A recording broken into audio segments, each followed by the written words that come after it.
now let's actually make one of the recipes that you are going to have in heavy rotation because everyone in your family is going to love it. It smells incredible. It involves fish, which we know is good for you, and not fries. Not fries. Sweet potato baked things that look like fries. Yes. Reasonable. Those. Yeah. They taste fantastic. I put chipotle on them, so they're like, whoa, whoa, whoa. Yeah. So it kind of takes away from the fact they're a little bit limp. They're a little limp. They're a little limp. They're a little limp. It's okay. It's okay. Whatever. And then coleslaw, and I make that great. So the recipe's for 13 cups, but what I do during the week is I change it up. So I'll put some sliced apple in later on. Maybe I'll put walnuts, like other things.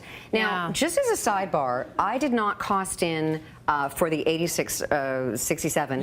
Your pantries. I mean, so I know. I'm assuming that you've got milk. I'm assuming you have flour. I'm assuming you have oil. Yeah. But when I cost out the actual price of the meal, I included the cost of the pantry goods. Oh, you did? Okay, yeah, because I just wanted to be like what you would maybe pay for real. Okay. Yeah, absolutely. All right, that's so great. we're gonna do a fish fry. So this has got a lot of sentimental things for me. Me too. My dad, God bless his soul, he died on April Fool's Day last year. And that was good because he was a very, very funny man. And this was his favorite thing to eat. Like, I swear he timed it. It's like, I'm going out in a big laugh, man. So anyway, so this is in honor of my dad. We have fish and chips all the time because it was a big treat for him. And whenever I have it, I remember my dad. So that's beautiful. So yeah, you know, and I think it's important to do those kind of family recipes that connect you to your past. Yeah. I agree. And make sure you keep them going and the tradition keeps going. Exactly. Food is connection. Food is emotional. Food is so emotional, right? Okay. Now, I'm using barley flour. You can use any flour you want. Okay. But I cook with barley flour because of the fiber. Right. Hello. So I've got a little bit of salt and pepper.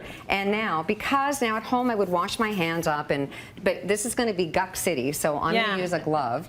And then there's 1/3 cup of canola oil that I'm putting into the pan. You can use any kind of frying pan you want. I prefer cast iron for the fish. I think it holds the heat better. And why do you love the canola oil?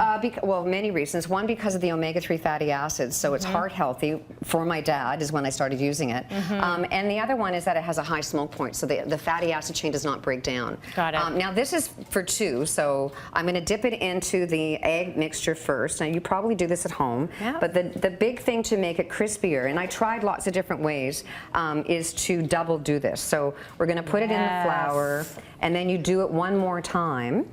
And that is going to make the difference. That makes the difference of the crispiness. And then you fry it on a high temperature. So if it doesn't start sizzling when you put it in the frying pan, the fishes are going to actually absorb the fat as opposed to getting it fried in it. Got it. And so it uses 1/3 cup for the whole recipe. You might not even use that much, but we factored 1/3 into the nutrient breakdown. Oh, that's ready to go, it's smoking. Here we go.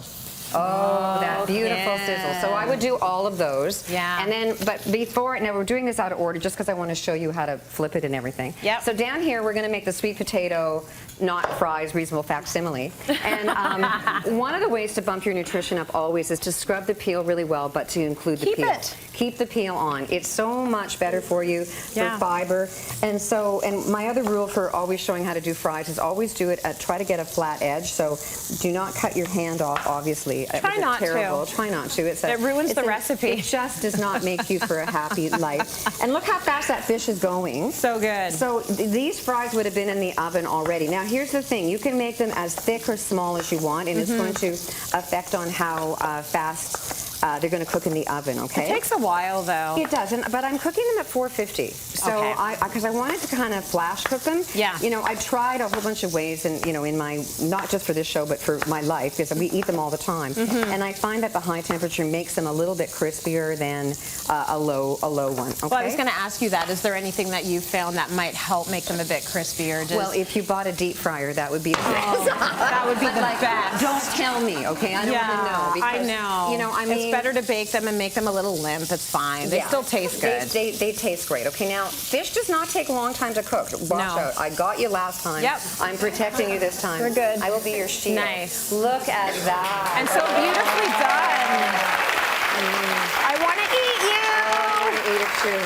And then you'd measure this, but it's 2 tablespoons of canola oil once again for the heart healthy. Oh, I didn't bring a spoon, but anyway, that's okay. And then the chipotle. What a great idea! Oh my gosh! Now don't go. Oh, I really love chili powder. I'm going to put more in because this will blow your butt right off. And it is like it's one of those. Like you have one of those out-of-body experiences. So So if you don't like spicy, don't even put a quarter. do it. Do an 8, okay? Okay. But we're like a crazy family. We like spice. I just want to show you that when you want to make them a little crispier, is like you would never cook them on top of each other because they just get soggy. So you always like, you know, it's a little bit piddlier, but that's what you do. They need their own space. Give them their everybody own does. space. I think that's a life lesson. Give the fries their space. Okay. So they can be crispy. And there they go. Yes. So coleslaw. This is we use half of that. The recipe's there. You want lemon? I even costed in lemons. Good for you, because they can be very expensive depending on the season. I want them to look at the final thing because you know, the presentation is everything. So if you come to the dinner table with that in these cute little containers and your coleslaw, you are set. Cityline.tv for the recipe. Mayor, thank you.